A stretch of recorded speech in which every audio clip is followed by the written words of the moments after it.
bagaimana vaksin HPV ini dapat melindungi anak-anak dari infeksi. Kita tahu bahwa setelah adanya abrasi pada alat kelamin, itu dapat menimbulkan infeksi virus HPV. Dan infeksi virus HPV pada epitel itu tidak menimbulkan reaksi peradangan. Ada imunosupresi lokal yang tidak menimbulkan reaksi peradangan sehingga tidak ada penarikan sel radang dan membentuk antibodi di tempat itu. Kemudian dari penelitian bahwa sekitar 50% individu yang terinfeksi virus HPV tidak membentuk antibodi yang cukup, yang terdeteksi. Sehingga dengan kata lain, kadar serum antibodinya itu rendah. Dan antibodi yang rendah itu tidak menjamin adanya proteksi terhadap infeksi di kemudian hari. Dan infeksi yang berulang, terutama dengan tipe yang onkogenik atau yang high risk, akan menimbulkan risiko terjadinya kanker di kemudian hari. Nah, bagaimana mekanisme perlindungan dari vaksin HPV ini? Yang pertama adalah dia mencegah infeksi baru. Jadi kalau diberikan suntikan HPV, maka vaksin atau antibodi akan terbentuk sehingga akan menimbulkan perlindungan terhadap infeksi virus HPV yang baru. Kemudian dia juga bisa mencegah infeksi HPV untuk menyebar ke tempat lain. Misalnya dari vagina ke vulva atau ke anus ataupun ke serviks. Dan yang ketiga adalah perlindungannya adalah mengurangi viral load setelah shedding virus pada orang-orang yang terinfeksi. Nah, mekanisme proteksi yang ditimbulkan oleh vaksin HPV adalah yang pertama, bila sudah disuntik, bila sudah divaksin, maka akan terbentuk antibodi netralisasi yang akan menghambat menempelnya virus HPV tersebut ke dalam epitel. Ya, jadi virus tersebut tidak bisa menempel ke dalam epitel sehingga anak akan terlindungi. Yang kedua, adanya virus tersebut akan dihambat untuk terbuka kapsulnya sehingga materi yang infeksius, materi yang dapat menginfeksi tidak terbuka, tidak masuk ke dalam epitel. Kita lihat lebih lanjut. Ini adalah sebelah kiri adalah virus HPV yang rantai yang berwarna ini, yang double stranded ini adalah materi yang dapat menimbulkan infeksi maupun bersifat onkogenik atau dapat menimbulkan keganasan. Dan yang sebelah kanan ini adalah virus yang dikandung dalam vaksin HPV. Ini sebetulnya bukan virus, tapi dikenal sebagai virus-like particle. Jadi VLP ini tidak mengandung materi genetik sehingga dia tidak bisa menginfeksi dan tidak menimbulkan reaksi onkogenik ataupun tidak menimbulkan keganasan pada anak yang diberikan vaksin HPV. Nah, bagaimana pemberian vaksin HPV? Tentu para teman sejawat sekalian sudah berpengalaman pada tahun-tahun sebelumnya, yaitu kita berikan di deltoid, otot deltoid pada lengan yang tidak aktif, jadi yang tidak dominan. Misalnya anak tersebut menulis dengan tangan kanan, lengan kanan, maka kita berikan pada lengan sebelah kiri. Dan suntikannya diberikan secara intramuskular dengan sudut 90 derajat. Ya. Namun jangan lupa vaksin ini perlu disimpan dalam suhu 2-8 derajat Celcius. Dan vaksin ini juga sudah direkomendasikan dalam jadwal rekomendasi IDAI tahun 2024. Dan tadi Dr. Prima sudah menyampaikan bahwa program imunisasi nasional ini telah berlangsung sejak tahun 2023 dan sasarannya adalah anak usia kelas usia 11 tahun pada kelas 5 SD, dan bagi yang belum mendapatkan vaksin HPV sebelumnya, maka dilakukan imunisasi kejar pada usia 12 tahun atau SD kelas 6 dan juga usia 15 tahun pada SMP kelas 3. Ya. Sebagai rangkuman, virus HPV ini terjadi pada sebagian besar laki-laki dan perempuan sepanjang masa hidupnya, namun tidak menimbulkan kekebalan. Infeksi HPV yang berulang, terutama oleh virus onkogenik atau yang high risk, berpotensi menimbulkan kanker, antara lain kanker serviks, kanker vagina pada kaum perempuan. Di Indonesia, kanker serviks itu terjadi banyak di antara negara di Asia Tenggara, dan 57 wanita Indonesia itu meninggal setiap harinya. Dan infeksi HPV ini dapat dicegah dengan vaksin HPV.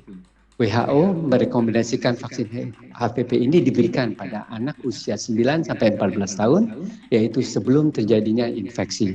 Dan Kementerian Kesehatan melalui program Bulan Imunisasi Anak Sekolah mencanangkan vaksin HPV ini pada usia 11 tahun, yaitu kelas 5 SD, dan imunisasi kejar pada usia 12 tahun atau kelas 6 SD, dan 15 tahun atau pada usia kelas 3 SMP. Demikian presentasi saya. Mohon maaf bila ada yang kurang berkenan. Terima kasih atas perhatian para teman sejawat sekalian. Saya kembalikan ke Ibu Moderator. Terima kasih.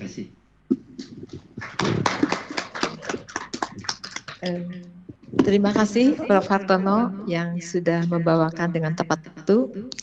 Untuk itu kita akan buka sesi ya. Apabila ada pertanyaan mungkin dari audiens bisa langsung masuk ke dalam chat ya, atau juga mungkin bisa menyampaikan langsung. Mungkin ada yang sudah masuk ke dalam chat?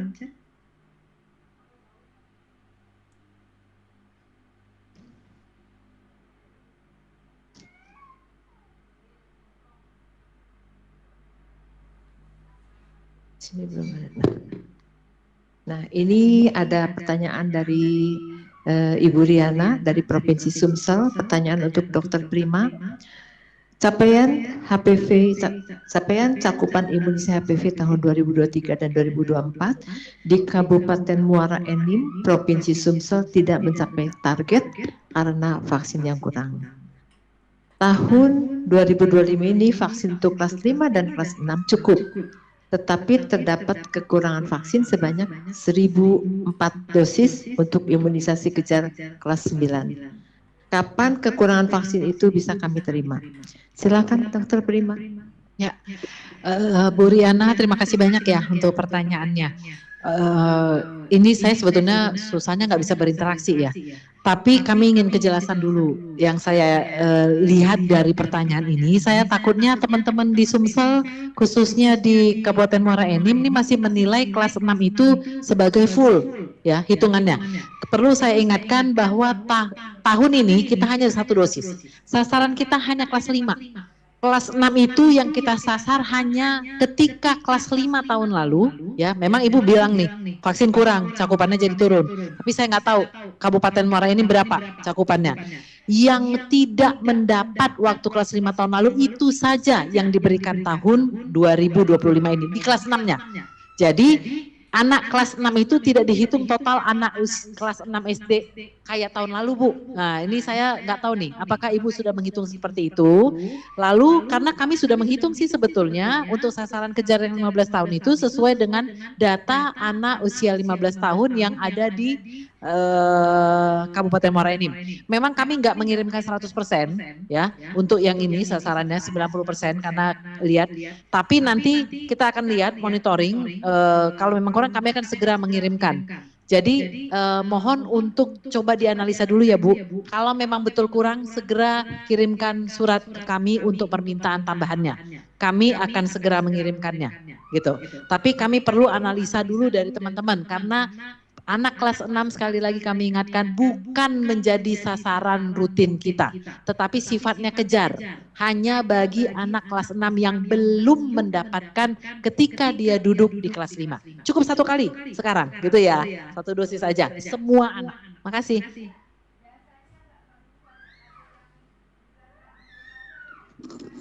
Untuk berikutnya, terima kasih Dokter Prima. Jadi jangan dilupakan untuk tahun ini adalah 1 dosis. Yang untuk kejar adalah nanti pada kelas 6 yang terlewatkan.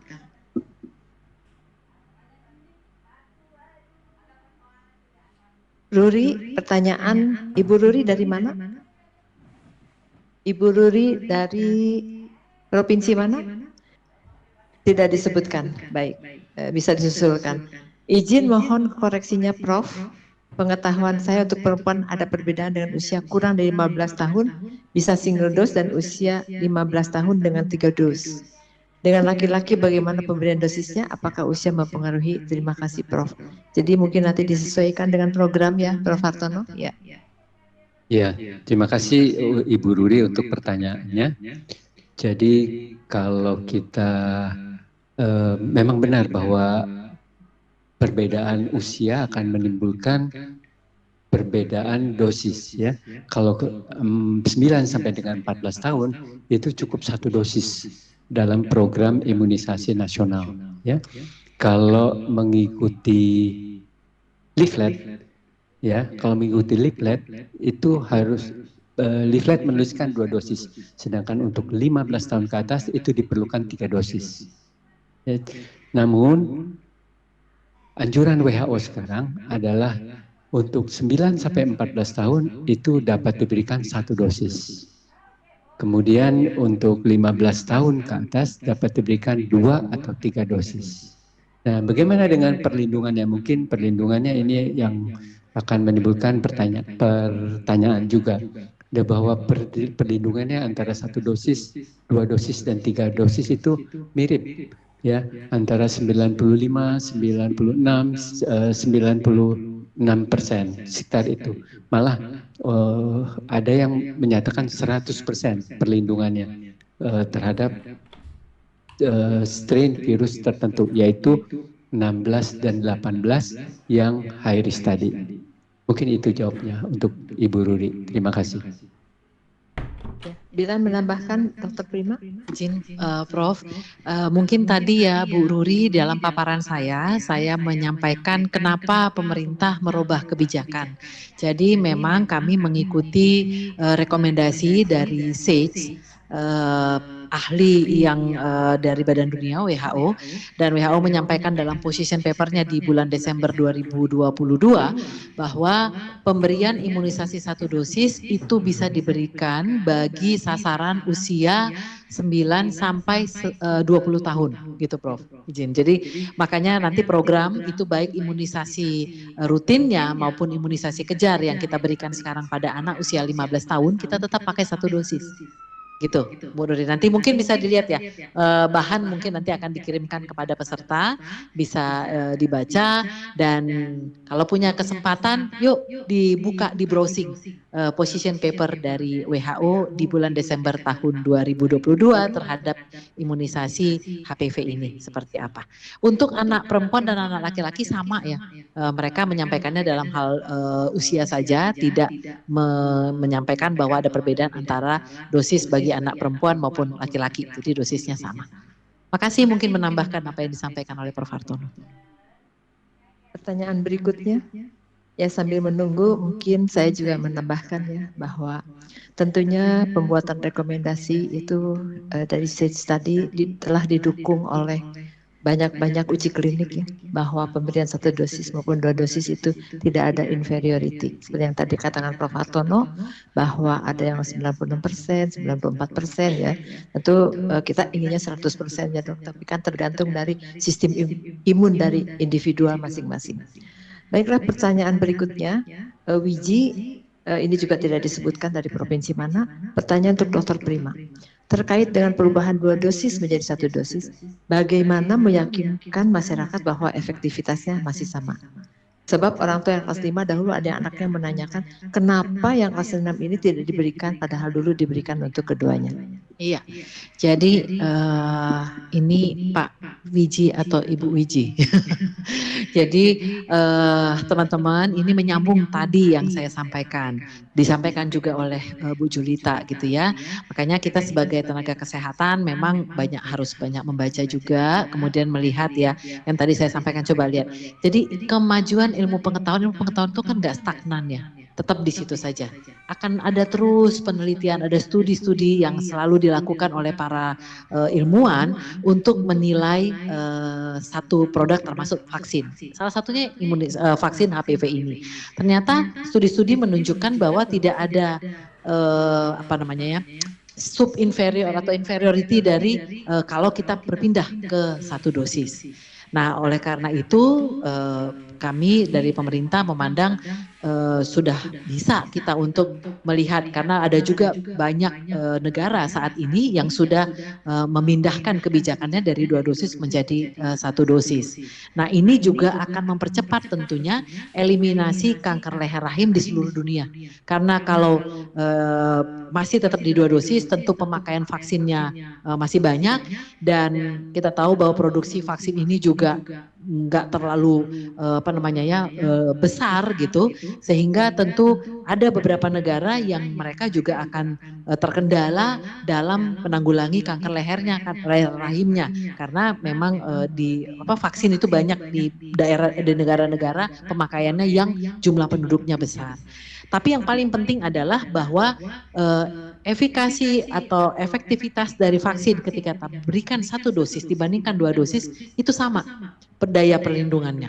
Jadi itu yang mungkin kita harus sampaikan dan kita yakinkan kepada masyarakat, juga dengan beberapa bukti-bukti ilmiah, studi-studi. Nanti kami dari program juga akan bantu sharing ke teman-teman di daerah ya, Dinas Kesehatan Provinsi, untuk kemudian menyampaikan juga berjenjang ke kabupaten dan puskesmas.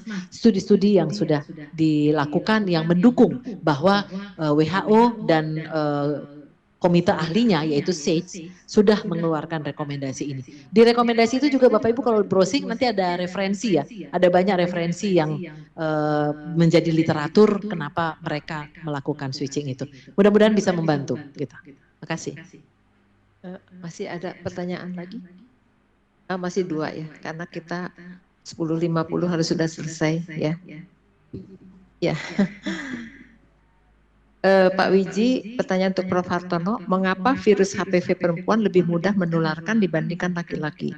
Berkaitan dengan hal ini, apakah ada pengaruhnya dengan efektivitas vaksin yang diberikan berbeda kepada laki-laki dan perempuan? Silakan, Prof. Iya, terima kasih Bapak atau Ibu Wiji ya atas pertanyaannya. Ya, dari penelitian memang demikian. Bahwa perempuan memang lebih mudah menularkan dibanding dengan laki-laki. Mungkin itu berhubungan dengan mekanisme pertahanan tubuh lokal di masing-masing wanita maupun pria ya. Jadi laki-laki lebih sulit untuk lebih rendah penularannya dibanding dengan perempuan. Dan pertanyaan berikutnya tadi apa?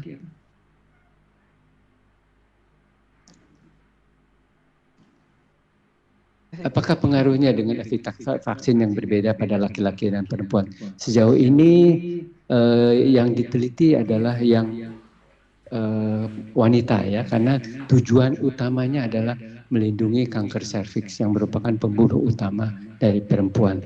Namun pemberian vaksin HPV pada laki-laki tentu dapat mencegah terjadinya kanker anus maupun kanker penis yang angka kejadiannya sangat-sangat rendah. Jadi tujuan utama pemberian pada laki-laki juga untuk mengurangi transmisi yang dapat mempengaruhi terjadinya infeksi pada kaum wanita. Ya, jadi angka kejadian kanker penis itu pada laki-laki itu sangat-sangat rendah. Jadi itu mungkin tujuannya. Mungkin itu bisa menjawab pertanyaan Pak Wiji. Terima kasih. Terima kasih, Prof. Hartono. Silakan yang terakhir, pertanyaan terakhir disampaikan.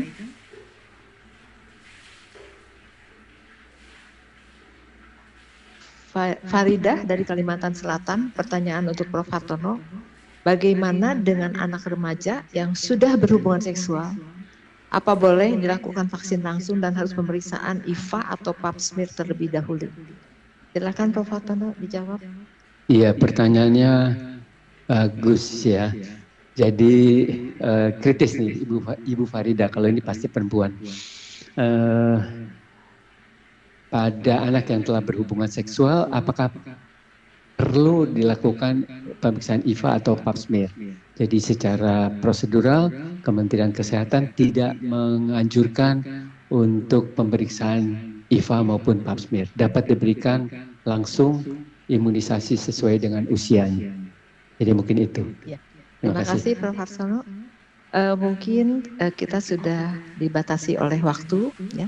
Kami akan tutup dan akan kami sampaikan summary untuk mengingatkan kembali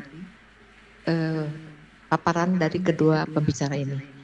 Yang pertama, sebagai kesimpulan dari Dr. Prima, pemerintah berkomitmen mencapai eliminasi kanker leher rahim 2030 seperti target dari global.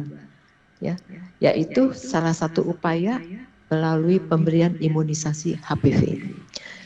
Berikutnya, imunisasi HPV diberikan sebanyak 1 dosis ya, diulang lagi tadi, bagi sasaran rutin dan bekerja sesuai dengan rekomendasi WHO pada bulan Agustus dalam bulan imunisasi anak sekolah.